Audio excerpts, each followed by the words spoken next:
Hey guys, we're back with what?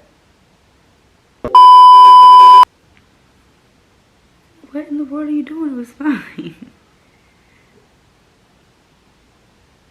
That the intro was dry. What?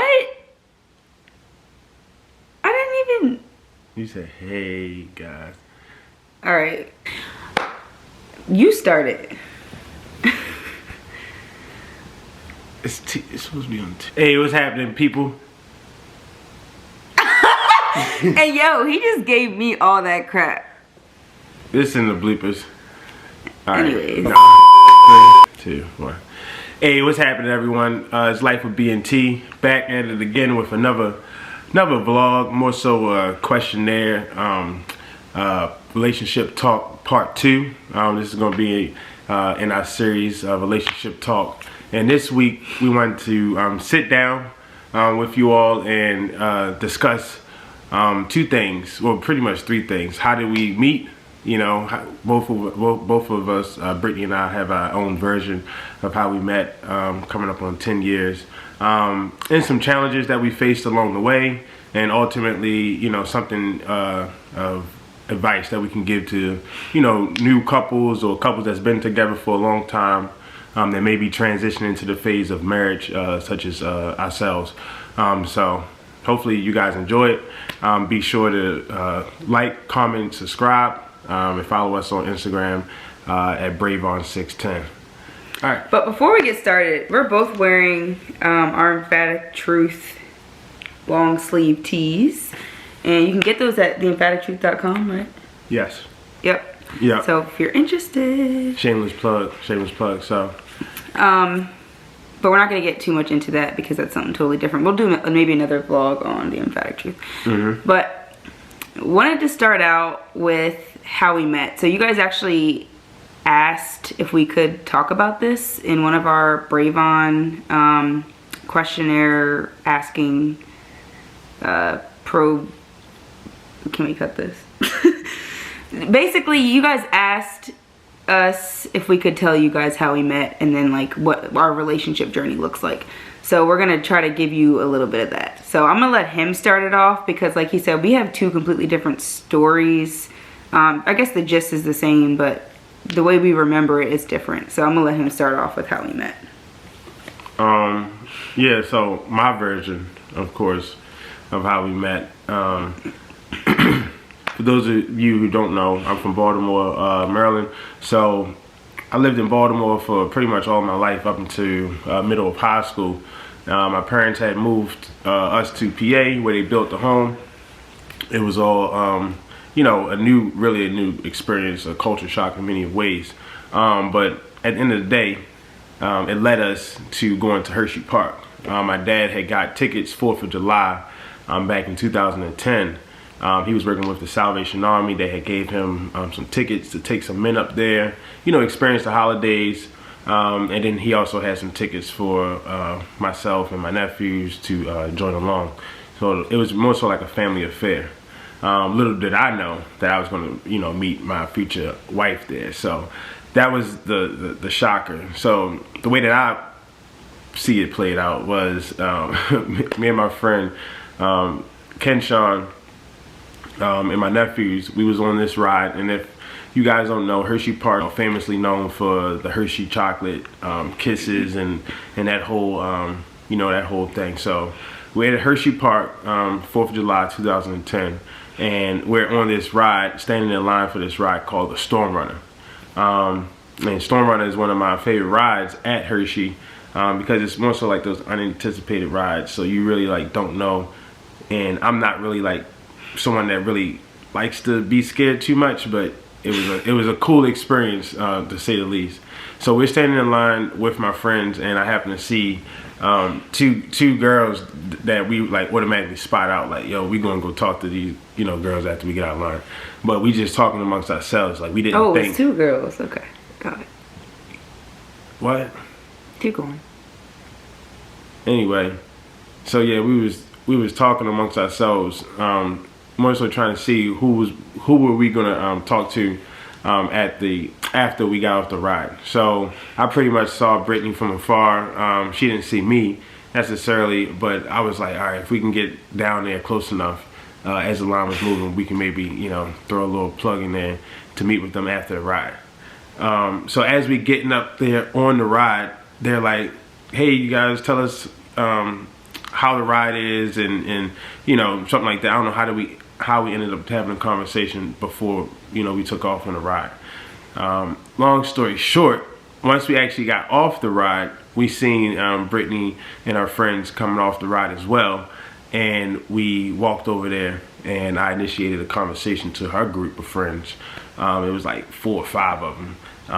So I was pretty much went over there and was like, all right, you know, hey, what's up, who's single, that type of thing. And of course she wasn't single at the time, so I was trying to get her number, but I didn't have my phone on me. So they was asking more so like, all right, what are you guys doing? Because mind you, we're like 15 and 16 at the time, so we're mad young. So we're not driving, we're with our parents, and we're just, you know, barely got phones. Like I didn't even have my phone on me at the time, so I barely had, you know, that. So what happened to your phone? I left it. I thought it fell off the ride. No, it did not fall off the ride. No. My man's Anthony was holding it for me while we was on the ride. But anyway, so we asked her for a number, and they pretty much asked us, what are we doing next, or what is the next move? So we say we're, you know, about to do something. They're saying they're going to the Fahrenheit. Now Fahrenheit is this ride that's pretty much sits up at a 90-degree angle, and it drops down, and it's like the fastest ride at Hershey at the time. My favorite ride. Yeah, that was their favorite ride. I never got on that ride because it looked too crazy and the line was always crazy long. So we ended up riding the ride together. After everyone else had picked people to ride, we was like, all right, we can ride with each other. But I low-key set that up, but she didn't know it. But we ended up riding the ride together, and I asked her on the ride, like, are you scared of heights? Because I'm low-key scared of heights, but I ride roller coasters. But like I said, I didn't never ride the Fahrenheit. And if you ever been on the Fahrenheit, or you YouTube it and you see the Fahrenheit, you know exactly what I mean. So again, it was more so like, I feel like destiny, because we didn't see each other, you know, for quite some time after that, and we still made sure that we, you know, held that communication. But that's my little version of how we met at Hershey Park. That was cool. No, that was good. That was good. That was pretty accurate. But this is my version. So we were on the storm. Okay, well, let me start, because you gave like a spiel of where you lived at and stuff. So I lived in Carroll County, Maryland at the time. My parents are very protective, so I wasn't even really allowed out the house that much. And all my high school friends can be like, yeah, they can attest to that. So my mom, she's calling right now, she was like, you're not going to Hershey Park without me, because it was my friend's birthday and we were gonna stay the night there for the 4th of July weekend, go to Hershey Park, stay in a hotel, the whole 9 yards, whatever. So I don't remember how, I got her to say yes.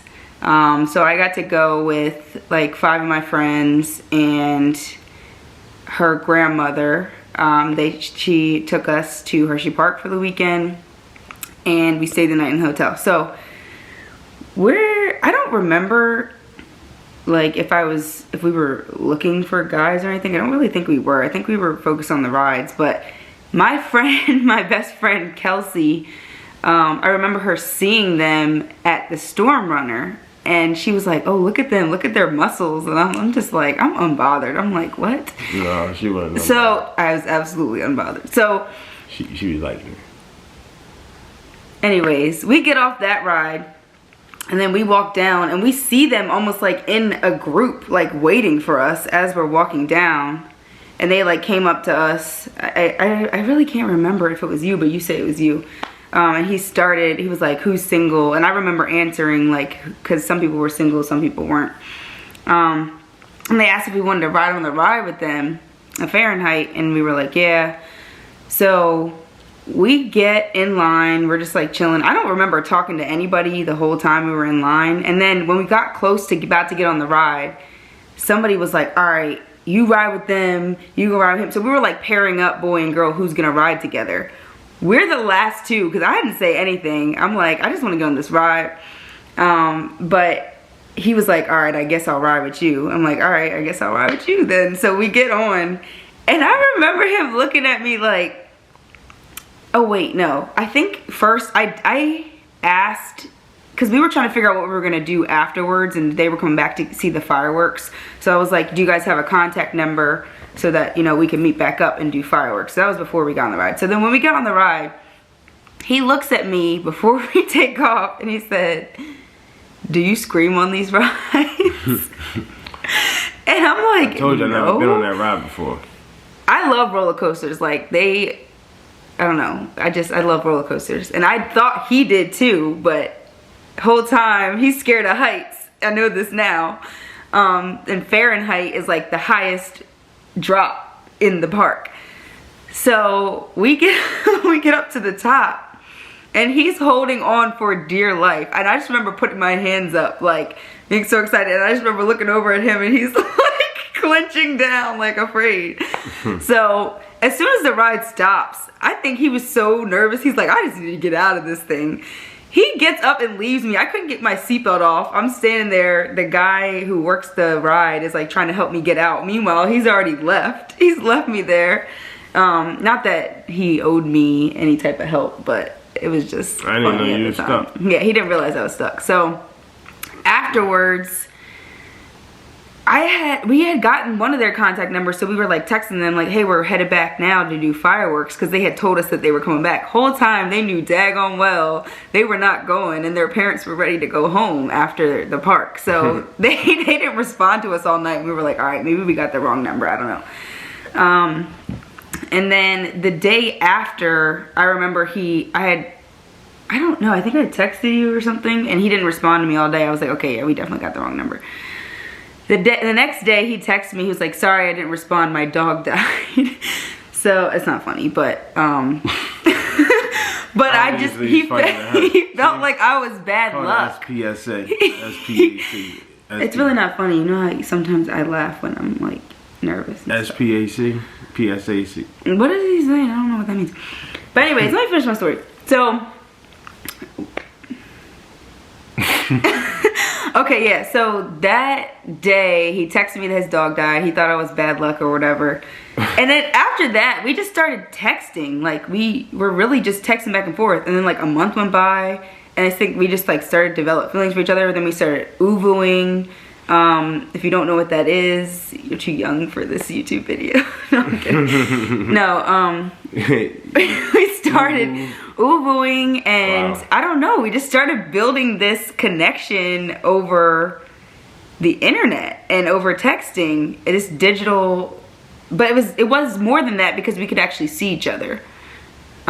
We talked on the phone like every night, and then finally, like, I remember throughout the entire relationship, he's like, all right, can we see each other? And the whole time, like, I'm afraid to ask my parents to see him, because I'm thinking about going to my dad, like, hey dad, can I go see this guy that I met at Hershey Park that you know absolutely nothing about, who lives in Pennsylvania 2 hours away?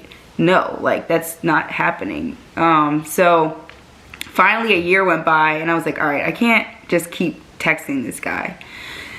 So I told my parents, and they're like, all right, you've been talking to this guy for a year, like, we can go on a date together. So like, my parents, his dad came and dropped him off at my house, and then my best friend Kelsey was there at the time too, and we went to Fridays.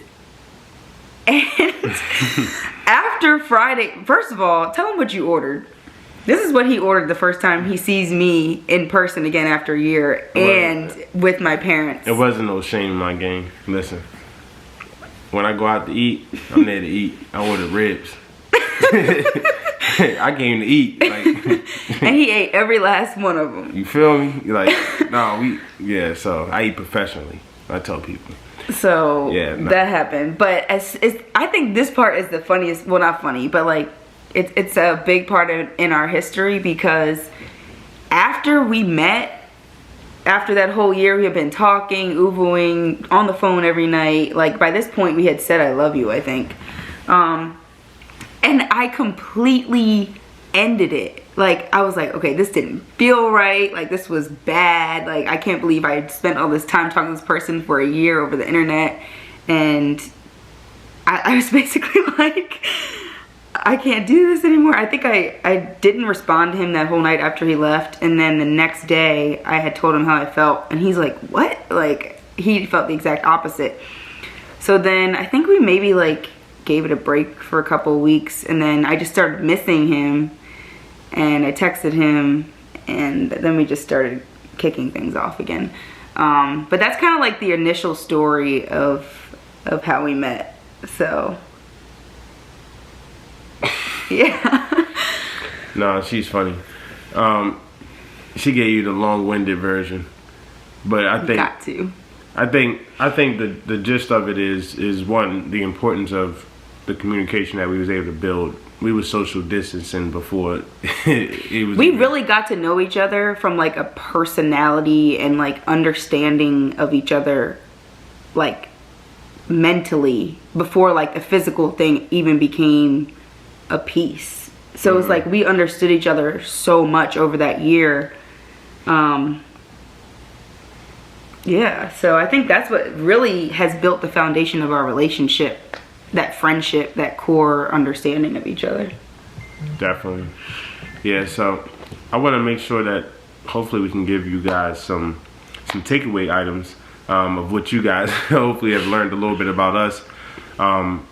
Again, like we said, this 4th of July will be 10 years of us knowing one another and getting to really grow in love, right? And to be in love and really see the transformation of 2010 into 2020. We definitely take relationships seriously. We definitely support relationships, and we want to see another space for people that are young, that look like us, a platform to promote that in a positive way. So that's really what us being on YouTube, Life with B&T is really about. We each of us have our own respective friends, and we each are in a fraternity or a sorority. So we have so many different avenues. I feel like we can touch people's lives, and again, we wanted to use a bit of our life as that platform to sort of speak into yours and your relationship. So don't feel like, oh, I'm not in a relationship, I can't really vibe or connect, because this is really something that's meant to build you up to that point, right? Whether you're in a relationship or not, you have to be whole and know who you are, so you can go in there with the best foot forward and last. So yeah, and I feel like to take it to that advice piece too, something that, and we kind of already said it when we said we built like the foundation of our relationship. I feel like if you're at maybe a crossroad in your relationship with someone who you really you want to work things out with, you've been together for a while, or maybe you haven't been together for a while, but I would just encourage you guys to go back to like the roots, so to speak, of what makes y'all connect. And I think that will reveal what you need to know, whether it's okay, yeah, we actually do connect on this level, or maybe we actually don't, and maybe this relationship is not actually something that's meant to last forever. Maybe it is, maybe it isn't. But I think that in itself, understanding that between two people can really help guide and direct the end goal of the relationship, to make sure they are on the same page, kind of thing. So I think we're not going to go too much further here, but wanted to say that we definitely want to do a video on some of the specific trials and tribulations that we've gone through over the past 10 years. We'll have to discuss how deep we want to go.